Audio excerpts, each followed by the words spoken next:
Hello YouTube, this is Morgan, Airspeed Prime here with my next Boruto anime review. This one's going to be for episode 252, and overall I thought this was a okay episode.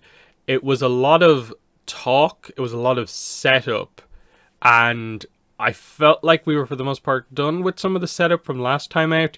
It does seem like we're probably going to just about get into the kind of final sequence, starting with the next episode. But this one definitely felt a little, like, stretched out.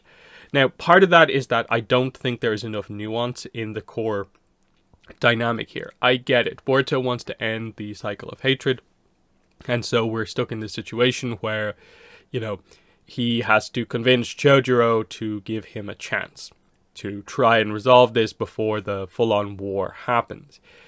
The problem is that they're trying to create this situation where, both sides are both at the same time justified and not justified in kind of continuing with the war, but we don't actually know a lot of the details about why the conflict is as heavy as it is.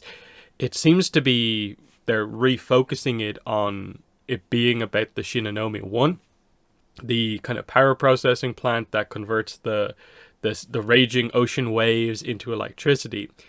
And while I get the core point of the Fanato clan are all about the sea, so they see sort of dampening the power of the sea as being a bad thing, but I don't think the show has presented that the machine is doing damage to the sea, that it's dampening the sea all that much, given that Ikada, while the machine is still active, still had to do an amazing kind of path through the raging oceans to get to the situation that we're in at the end of the episode. So to me, there's a huge disconnect there in terms of they want to eliminate this thing, but is it actually doing anything wrong? Or is this just about the mere principle of there exists a machine that even minorly dampens the ocean? Because they're not really presenting too much of the idea about, like, why it's bad, but also, like, why it's good necessarily. Because they're not really presenting that, like, oh, it helps protect coastal towns from the seas. But they're also not saying that it does anything particularly bad to the Fanato clan, because it doesn't seem to be having any visible effect. But then it's clear that this conflict is more than just being about this. And yes, there's the incident from the past, but the incident in the past is, I think, the same conflict as it is now for the most part. It's just that the Shinonome is like a kind of focusing point in all of this. And it kind of just ends up kind of feeling that, well, they're pirates, so it makes sense why, the Land of Water would want to, take out the lawless pirates when, yes, they've humanized them over the course of this arc, but I don't think they've exactly justified them as being, like, good or like that, in that they're trying to make it this very even conflict. Like, the scene with the boss who comes in to kind of transport them to get them to Chojuro, he has a bit of a conversation where he says he's kind of not really on either side. He thinks they're both just as bad as each other. And it's like, okay, I see the nuance point you're trying to create here, but you're not playing with any of the nuances really at all. So it just feels like, here's someone who doesn't care either way. And is that amazing of a point? I don't really think so. Other than that, like, the episode was kind of just, like, doubling down on what we already knew, and that, like, Amari orchestrated the killing of Isari when we already knew, like, what the dynamic was. That felt like a needless scene to double, triple, quadruple down on the idea of he has control over this weapon that used to be his. He ordered it to attack, when I think it was fine to leave it as is, where he gave the speech, and the speech signaled the spear to kill Asari. You didn't need to, I think, do more than that. Probably the bigger reveal from that was that Asari's kind of right-hand man actually just revealed the plan to Amari and kind of went behind his back. It made him kind of feel a little bit like, ooh, God, what are you doing there? Beyond that, like, we've heard this approach before from Boruto, Naruto, about, you know, wanting to end the cycle of hatred. And the scene with Chodro, I liked it because at least Chodro was being somewhat like reasonable about it. Who was being realistic about the idea of like, I understand the point you're making. I'm saddened by the fact that people have died as well. They are coming to attack us, though. It would be stupid for us to just like give up basically now and not fight when they are coming after us for a reason. So it's that situation where like they're still presenting for the most part the Land of Waters as being the kind of good side in this, because they are being more reasonable than Ameri. Now we know Ameri, I suppose to a degree, is ultimately doing this out of like the emotion about what happened to his wife. But again, that happened in the middle of conflict with the Land of Water. So what's the origin of all of this? It feels like there's definitely a disconnect for me in all of this in terms of what's actually going on here. That's preventing this from being like really, really strong, when at its core, I think there is some solid stuff at play in this arc. It's been very stretched out, and despite being stretched out, they kind of haven't really gone into certain key nuances. Now that we're getting to the actual conflict between these two, I'm definitely kind of feeling like, wait, why are they fighting? Like, if you're trying to make this big point, you need to do more than just like say that they're going to fight and have Boruto kind of get in between them. Now, of course, they're building up to the idea that Boruto feels that he can maybe get through to Ikada. Now, this is the other point at which I'm kind of interested to see the nuance of the situation, in that, like I've said many times before, Boruto is not technically responsible for killing Ikada's sister. It was Kagura. Now, I understand that because Kagura is dead, it kind of puts the blame on Boruto, who's the only other one really involved in that fight. But it's not the same thing. If Boruto actually had killed Seiran, this would be a very different situation. But because he has that out of, well, he didn't actually do it, it does change the dynamic. Now, they're going to have Boruto feel and accept the guilt for this, but it does feel like they're unwilling to commit to it fully. So Boruto feels that the old Ikada is probably still there inside the new one, and that he can kind of bring that out again. The others aren't particularly convinced, because they feel he has kind of made this massive character change, and he probably can't come back from this. The next episode looks like it is going to explore the dynamic between these two. It looks like we're going to get that confrontation straight away. Here, there's obviously going to be a fight. There's a reason they had Ikada, accept the powers and use them, is that is going to come into play. Amari is still here, and I'm assuming he will fight. The question is just really about like what way they're going about doing the resolution here. As I said before, I can't see any way Amari makes it out of this arc alive, because I think fundamentally there is your character who is sort of keeping the conflict going. So it feels like the only way out for him is to be killed. Ikada ultimately, I think, probably will be turned back around, but I'm guessing they'll also add into that the idea that as he turns, he will lead the Fanado in a new direction.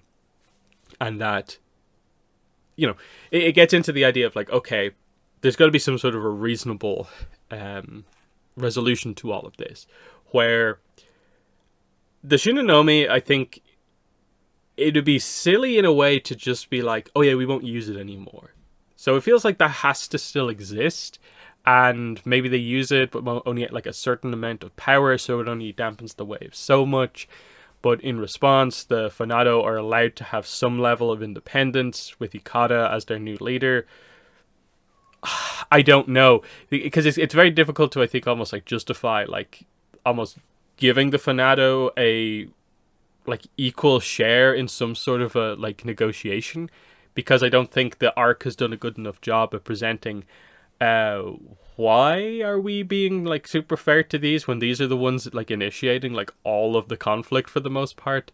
Um, and look, maybe I'm misremembering something about the Land of Waters and how they did, goad the Fanado into fighting in the first place or something like that. But they're not, at the very least, they're not bringing that to the forefront now, right before we get into the major part of the conflict.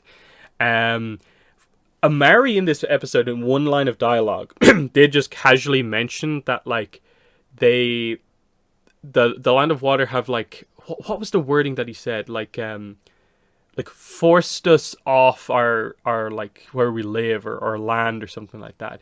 And I'm kind of like, is this what the Shinonome has done? Because I'm misremembering. This is probably something that they maybe did explain in some of the earlier episodes, that because of the lack of waves, maybe it affects fishing on a certain island, and they had to move because of the machine.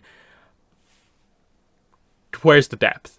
You're trying to go for this. Both sides have a valid point, but you're not actually presenting those points yet. It's the key and core of the conflict here.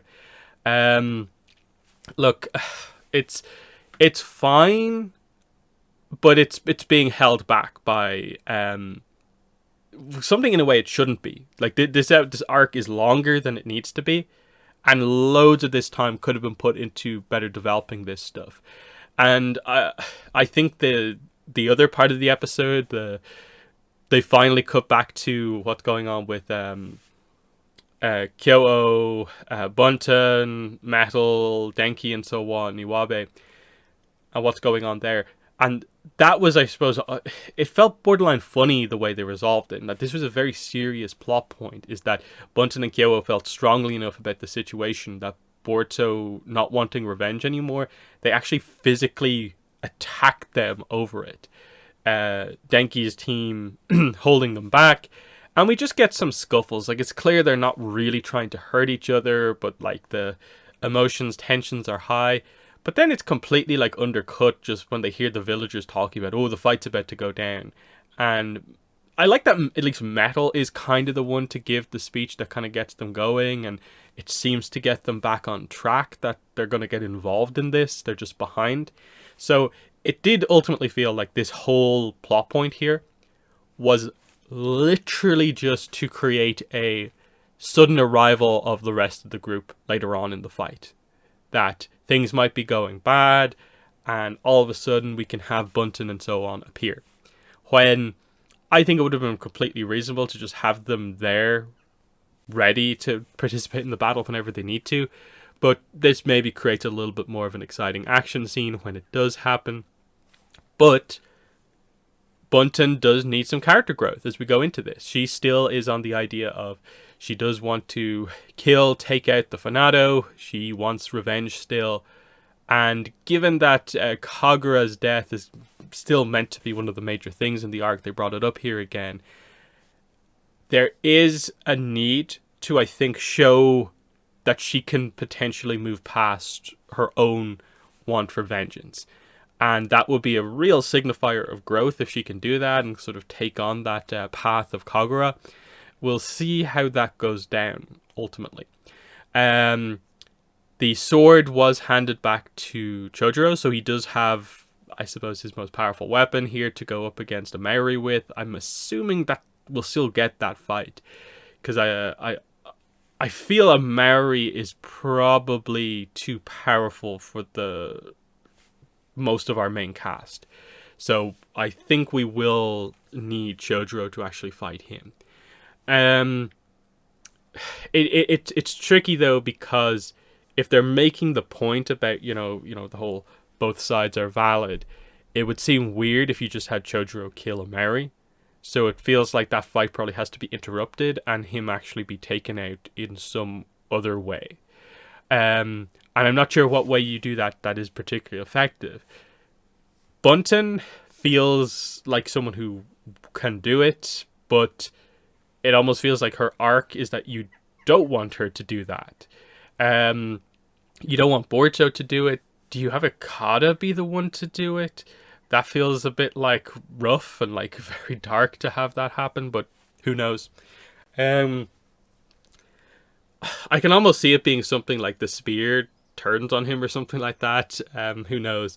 But I like I've said for a while now, and it is frustrating that I've been saying this for probably the last 10 reviews, is that like we're finally going to get into the action and the big fights that we're all waiting for, and it just continues to be like next episode, maybe next episode. I still don't think we're probably going to get fights next episode. They'll maybe just about be starting.